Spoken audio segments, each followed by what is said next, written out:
বাবার বাড়ির ওখানে পুজো হচ্ছে, ওখানে বারোয়ারি পুজো কালীতলায়।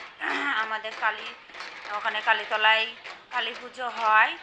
আর এখানে আমাদের দশাতলাও আছে, সকালবেলায় দশাতলায় পুজো হচ্ছে। এটা কিন্তু দশাতলার পুজো।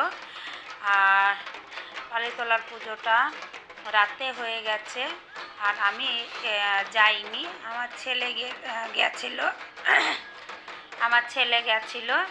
আর এই যে উপরে পুজো হয়ে আরতি হয়ে গেছে। আর এইখানে কিন্তু পাটা বলি হবে।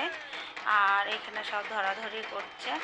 আর এই জায়গাটা খুব ভিড়ভাড়টা একটু করে ধরাধরি করছে। এখানে পাটা বলি হবে, এখানে একটা হয়।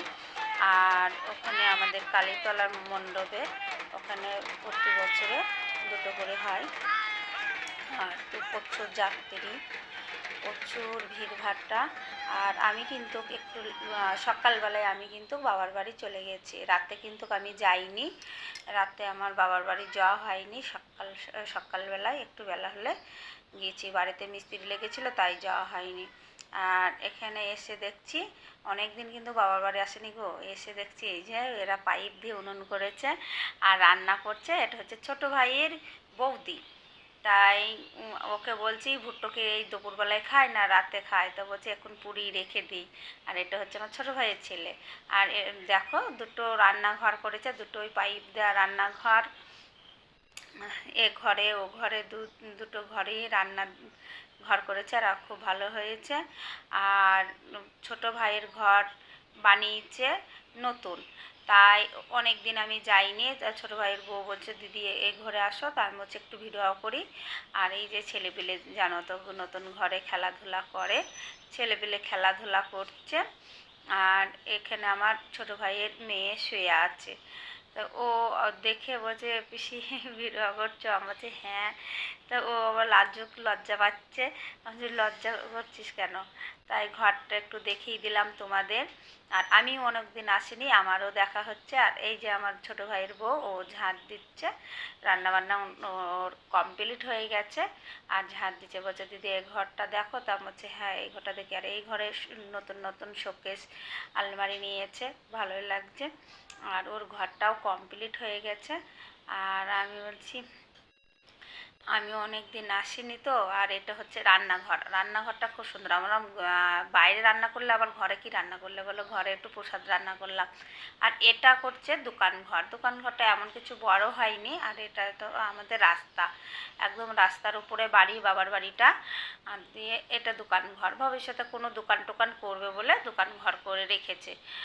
যা তারপরে আমি বলছি ভাইয়ের বউ বলছে দিদি ভাই খেতে আসবা, খেয়ে নেবা, এখানে রান্না হয়ে গেছে। আমি বলছি ঠিক আছে খাবো। আমি বলছি ঠিক আছে আমি আসছি খেতে। দিয়ে এই ঘরে চলে আসছি। আমি ওরা আবার কি বলছে আমি হাসছি। আমি বলছি কী বলছো তোমরা? বলছে ভিডিও করছো? আমি বলছি হ্যাঁ। তারপরে এই দেখো এখানে করছে বড় বৌদি রান্না। আমার বড় বৌদি এখানে রান্না করছে। ও কিন্তু নতুন রান্নাঘরে রান্না করতে যায়নি এখনো অবধি। আর আমি বলছি এত রৌদ্র এত গরম তুমি এখানে রান্না করছো? বলছে হ্যাঁ রান্না আমার কমপ্লিট হয়ে গেছে। আর মা এদিকে বাবাকে আর আমার ছোটো ছেলেকে খেতে দিয়েছে, রান্না কমপ্লিট হয়ে গেছে। এদিকে বাবা আর মা বাবাকে আর আমার ছোটো ছেলেকে খেতে দিয়েছে। আর বড় বৌদি কিছু বাসন ধুতে নিয়ে গেল। আর আমি বলছি কি রান্না করেছো? আমি তো দুপুরে গিয়েছি। তা রান্না করেছে মাংস আর বাঁধাকপি ঝাল। আমার ওই অনেক হয়েছে। আর প্রসাদ রান্না হচ্ছে। প্রসাদ মানে তো তোমরা সবাই জানো, আর যে জানো না সে কমেন্ট করে আমাকে বলবে প্রসাদ। আর আমিও যত রেডি হয়ে চলে এসেছি আমাদের কালী মণ্ডপে। আর কালী মণ্ডপে এসে দেখছি প্রচণ্ড হারে ভিড়। তাই মাকে তোলা হয়ে গেছে বিসর্জনের জন্যে। আর সবাই এখানে রেডি হয়ে দাঁড়িয়ে আছি। আর এই দেখো ছোটো ভাইয়ের বউ, ওর বৌদি, সবাই আছে এখানে দাঁড়িয়ে। আর আমার এই এক দিদি খুব নাচানাচি করছে, ভাইয়ের বউটাও এসে দাঁড়িয়ে আছে, সবাই দাঁড়িয়ে আছি, মা বাবা।